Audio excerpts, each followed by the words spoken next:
Hey everybody, welcome to another episode of Reels to the Rhythms, brought to you by Carry On Friends in partnership with Style and Vibes, and of course, Breadfruit Media. And you already know what we do. We bring you commentary, reviews, and perspective of whatever they go on TV, film, and concerts with Woolipa vibes, enough vibes, as only Michaela and I can. And of course, through the lens of Caribbean culture, Caribbean American, immigrant, and first generation experiences. And this episode, all right, before we get to this episode, Michaela want me. You know, some me a drag today. Today is a dragging day.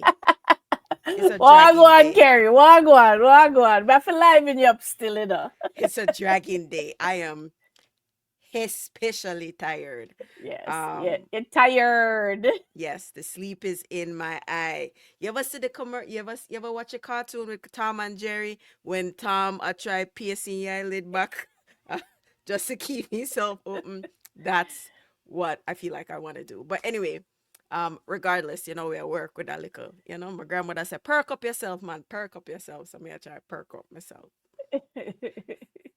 You're good, man. You're good. You're good. You're good. Yeah, yeah. Yeah, so today we are talking about a documentary called A Jamaica Story. Mm-hmm. So, Carrie, you actually put me on to Mikey T, but his full name is Michael Campbell.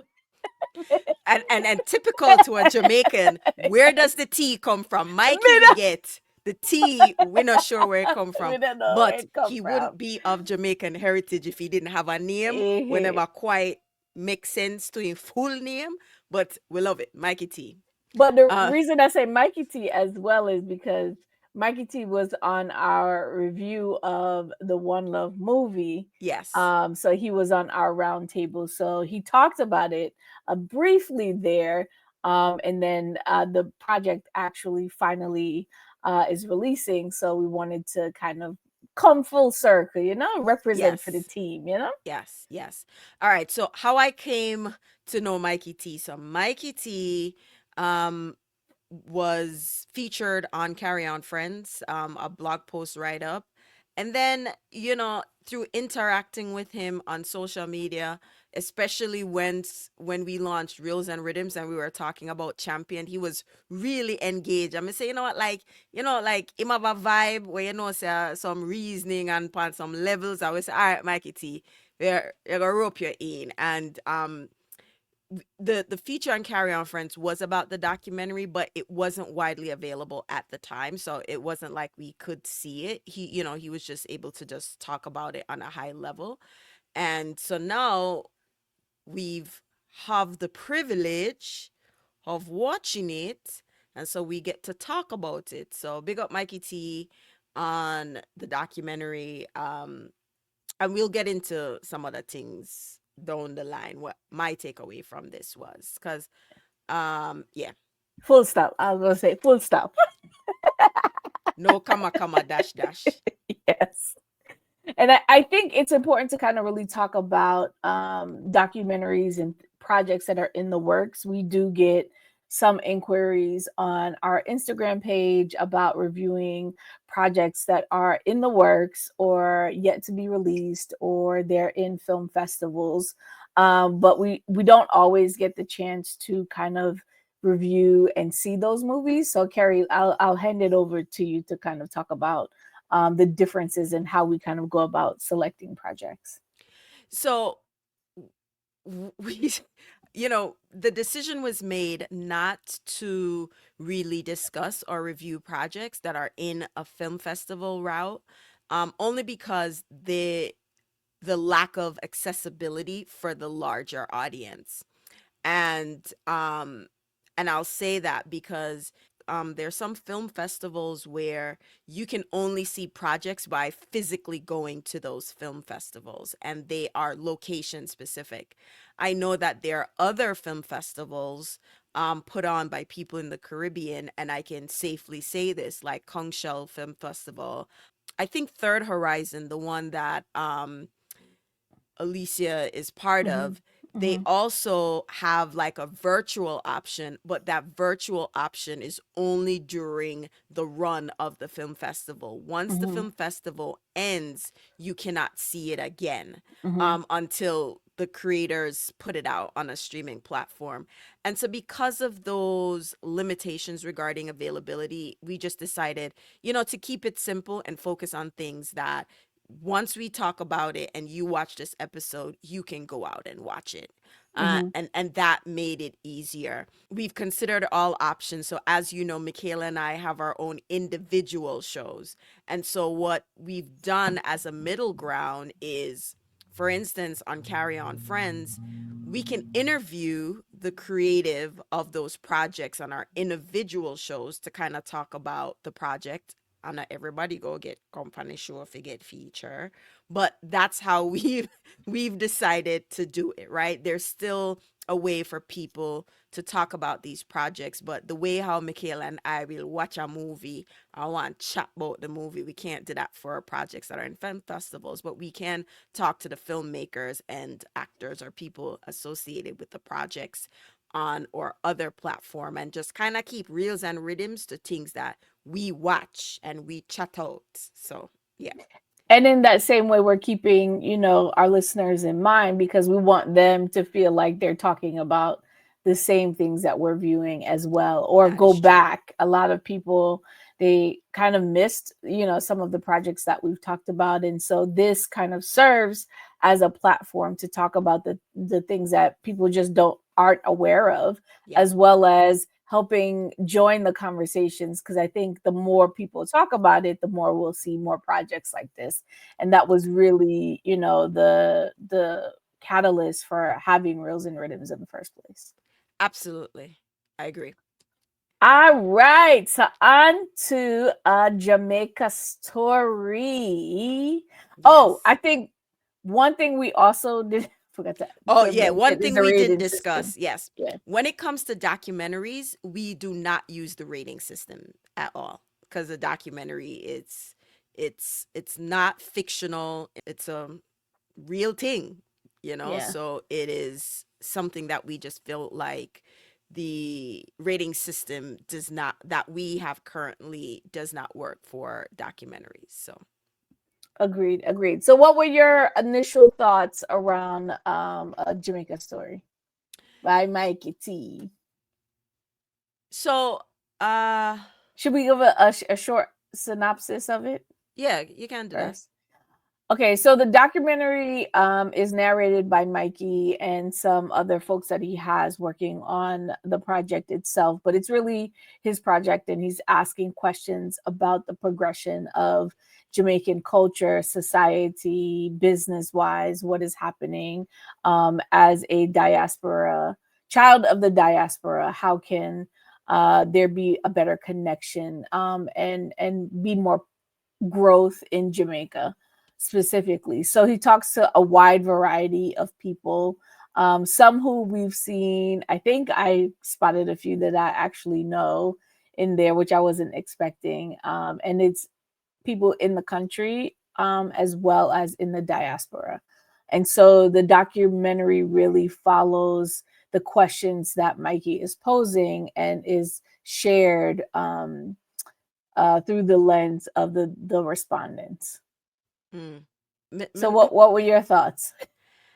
I have a lot of thoughts. Okay, so I think the thing that was hard for me, and I had to kind of decide, right, was commentary on the content or commentary about the documentary.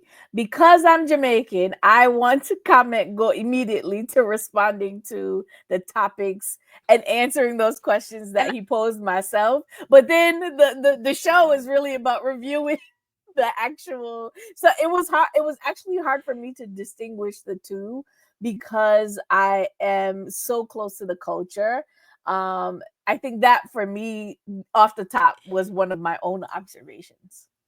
so because me watch a heap of documentaries, and I think the documentary, I'm not comparing it, but there's so many documentaries on Jamaica and what's wrong, what's right, and all these other things. For me, it was not trying to pick and choose which one. It was commenting in my notes. So whenever I look this way, I'm looking at my notes, commenting in my notes, and then by the time I get here, decide, okay, what we're going to talk about. And by halfway through the documentary, I kind of knew what I just wanted to focus on. So to your point, I felt like what he covered in the documentary is a conversation that you, your mother, and your family under the have the conversation in a group chat at least twice a week, not once, at least twice a week. So we don't.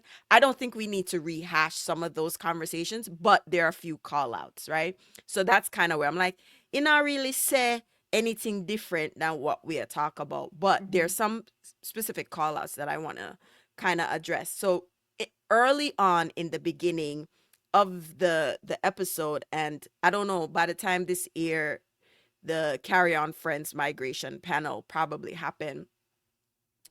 It is somebody narrated and said something, and I quote, more introduction of social media, TV, computers. People have gotten introduced to a certain lifestyle that seem easier to get abroad. And it, in a way, it doesn't matter the cost of the lifestyle, right? In a business, if them all live paycheck to paycheck, they prefer that lifestyle rather than returning to Jamaica. And that is a theme that we kind of picked up in Get Millie Black, where Janet just want cut any by any means necessary. She wanted to go, Mhm. but also every generation is going to have this problem.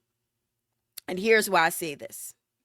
When I left Jamaica in 1993, Jamaica didn't have cable. One and two people did have satellite dish. And if you want to watch American show, you got somebody yard with satellite dish. By the time I went back to Jamaica in 95, everybody have cable they watch, like cable programming. You know what I mean? Right? Mhm. TV never sign off. TV always on. And I could tell the difference culturally because now Jamaica had all this access to American TV. Mhm. And it's like right now it's social media. In another 5, 10 years, it's going to be something else. And I'm Mhm. not saying like, oh, let's not focus this on this as a problem. But I think moving from pointing to social media, which I believe social media is a different pervasive thing than prior generational technological, well, on a Wally calls prior generational technology related in, you know, advancements. I think the conversation become comes back to what is not available in the country, because no matter what happened, people are migrate, right? People are leaving their countries. Very few places have people not leaving their country, so migration is a thing. It changes what that thing is. So that was one call out. um then the other call out that I had was this conversation about the news and crime. Let's back up. I think he did a good job to try to get diversity. You obviously saw Walipa Jamaicans, black Jamaicans, but he managed to get two white Jamaican in there talking, right? Which is um important to kind of show some of that diverse perspective, right? So that was one. But also within that, you had people who are living in Jamaica and people living outside of Jamaica, and their perspective on crime and how crime is seen. So two people in the country, I say, one I said, boy, the crime bad, and one say, boy, all the news report it, because, in them not really see it the same way. So I thought that was interesting for me. But that's like a rundown, Melissa. You can't jump in. Mhm. So, Yeah, it's funny because the same 2 points that you brought up, I wrote those down too as points. And I think it kind of came back to the youthful generation, the youth and what they so I think that that was the only aspect that we were missing is yeah, today's youth. And I know it's probably hard to kind of get younger kids, because even I think the youngest person that they probably had was the guy that covered his face, maybe. Well, also the documentary, I think they're Mike, maybe Mikey T's contemporaries. Those are in his generation. So you Yes. get people in your generation because they're Yes. really the generation who are gonna try do a thing, move, try move things forward. Yeah. Whereas the younger generation, they may not be thinking where we are think. You know, like like the younger generation probably isn't there, but I can see maybe he could have get some school picnic if I talk about it. But at the same time, I what I there you notice there weren't the too much of the older Old. Yeah. It was generation in definitely there, millennial Gen right X. there in the middle, Yeah. which I think is fine Yeah. because again, I oftentimes feel like in the Caribbean we have a reverse ageism situation where the old people them Hmm. a tell us to sit down and pay your dues until you're ready. Then we give Hmm. up, then we make way for you. So I thought that was one thing. Somebody said, stop using crime as an excuse because crime is everywhere. Stop using a crime.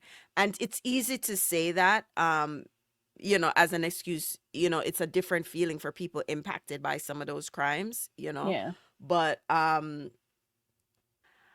always proud of how Jamaicans, and me can't speak for any other Caribbean country. I'm a Jamaican and I want to see how well informed Jamaican citizens are about the issues affecting them, whether it's privatization, IMF, etc. You don't have to be a businessman in an office. You could have been a man on the road. They are very well informed on the issues. Hmm. And when it comes to political affiliation, is other than garrison talk or other talk, it's about who they feel is better equipped, to Hmm. address those issues, right? And I'm comparing that to what happens politically in America, right? But when you think of the constituents and how well informed, whether you're rich or you're poor, they are very knowledgeable about what's happening. So even the man them a talk about privatization and they understand the flow of money. Let's be honest, you can't have that conversation with anybody in the US. That's very It's true. Hmm. only certain people will have that level of detail. But in Jamaica, the man where they push the cart on the road or the man in the business office, they have a maybe the degree to which they have an understanding, but they can talk about the man a reason with you intelligently about this issue. And that is like one of the takeaways that I have. And because of that level of engagement on the issue, I feel like that's where I feel like it gets frustrating. Everybody knows what the issues are. So why aren't the changes happening? And on one end, Mikey T said it. I think you and I and Chris talked about it in the episode on competition, right? You know, Mikey T is kind of saying we don't need to wait upon the government for the certain things. But you and I also know that there needs to still be a level of government enablement for certain things to happen. Hmm. And it's not one or the other, it's a hybrid. Hmm. And you know, me not get into the content or the resolution of the problems because we'll never get there, but it's the issues that were highlighted. We probably have some other stuff on here, And I think that was but kind of the point of the documentary. It wasn't to answer any questions of those about questions, moving yeah. forward. It was more about creating the conversation and Mm-hmm. ensuring, like you said, the conversations that we're having at the dinner table, in the group chats on a regular basis, are, we know that those conversations are happening, but the solutions really are going to come from broader community talking about it. And so I think that this documentary really serves as a great launching pad to kind of have the discussion, talk about solutions potentially, because I think there was someone who said it's not going to be one person's sole job to save. It's It's a community community based effort. action, yeah. And that Exactly. is the whole takeaway. Even Yeah. Mikey T spending all whatever money to put this project together, it for me, so when I shot the ideas, all of these ideas you want to do, and by him doing this documentary, which Mikey T will tell you, he's not a professional. Him never go film school. Him never did that. He wanted to do a thing, and he took the initiative. So even by the action of creating the documentary, is the message that we don't need for wait for perfect conditions. We can just say, all right, let's do a thing, right? Me here, there, that wait, forget this and that for do a thing. And I think Hmm. that was the takeaway here, that we can do what we can together in community. And community could mean, yes, the community where you come from, a Jamaica, our community, the new communities like Michaela and I make America for for do what we want to for go back home. Hmm. So that was one of the things that I got from the documentary. Yeah, I think a good takeaway from me, I think the conversation around news and media and the impact, the a lot of times even that happens here. So it's like it's We con- didn't make it connect that yes, way. yes, Yes. Because yes. we know So it happens there, but we didn't exactly that. I'm like, oh, we know it's a new cell, but and they'll publish the worst things, but for some reason, me never use the same lens for Jamaica. exactly, exactly. And so that's what, and then we tend to simplify that because I know that we hear the term, well, there's crime everywhere. And yes, we know that that is true, but it just feels more intense coming from your home country and you seeing it and it being so visual. But then when you take a step back and you kind of look at it like in a broader spectrum, like they hear all kinds of things about our country and what's happening here as well. And it when you're in it, it's not as sensationalized because it's kind of what you know happens, and so you're not even always thinking about it. So I think it was really great perspective. I think the other thing about, you know, the pride that Jamaicans around the globe have is it's just unmatched, honestly. And I think we all feel that way. We all are ambassadors to the culture, and I think that it's a privilege to have the kind of access that we have because quite literally I could go somewhere and just say I'm Jamaican, and that is an automatic conversation starter with people. There's an affinity there. And so I think it's something that we don't take for granted, but I also got the feeling too that it's not that Jamaicans in Jamaica don't know their cultural access, they just don't have access to it, if that makes sense. Yeah, In the because sense they live that in they it. don't have that same privilege in Jamaica to be to have that kind of I'm Jamaican and it give you access. It don't work the same You in don't Jamaica mean because it's the everybody's opposite Jamaican. actually, because Yes. coming from a resort town, coming from Mobay, Yes. Yeah. you people come to Jamaica, but it's not like, oh my God, you're from Jamaica. It's miss by this and carry, you Hmm. can't use this. You're asking those people with access to buy things. You're exchanging goods and services. So it don't feel like a privilege. You want them to buy the things so you can make a living from it, right? Yes. Outside of when whoever come a party, a few, but like, and everybody go party, and those who go party not always have some American show up at them party. I just a little dancing at the community. Yes. Yes. So the access that we feel, or the privilege, and I've talked about this all the time, is is only something we feel in the diaspora. Them in Jamaica, the experience is more like, oh, cruise ship are coming, hopefully then get for come and go the craft market and buy things or whatever it is. So it's a very different perspective. Very different. Exactly. I mean, there's not much more we want to say, and because the whatever we have to say is going to be on the issues, and we've just made a demarcation that we will not talk about the issues because Yes. we'd be here forever talking about the issues. Yes. But we do recommend watching it, and not watching it to get frustrated about the issue, but watching it with a new lens about how we can do community-based action. And again, community can mean community where like the district where you come from, or it could be church, it could be, you know, school, alumni association. I went to all girls, so them say alumni, not alumni. And it could be community with your Jamaican friend them over here, wanna put Mm-hmm. together and do a thing. And what this documentary teaches is that because we don't have to wait on the government, because the diaspora has power, let me tell you, we do, right? We can we can take action in small ways. It don't have Mm-hmm. to be big. It's just a small action that you Mm-hmm. can take. You can say, you know, wherever you're there. Some people adopt school, them send school supplies. Like it's Yeah. just small and impactful things that you can do. Or if you don't want to take on that logistics, do some vetting. But Mikey T has put his contact information there because of course Jamaica Story is trying to do the work to get us involved on a community based level. So check it out and support the thing. And Absolutely. um I'm not sure where he's gonna put it right now. It's on Vimeo, which with a link available, but he's gonna put this video is available publicly. So watch, click the link below in the description, wherever, and watch Jamaica Story. Yes, yes. Make sure you guys check it out. It's a great documentary.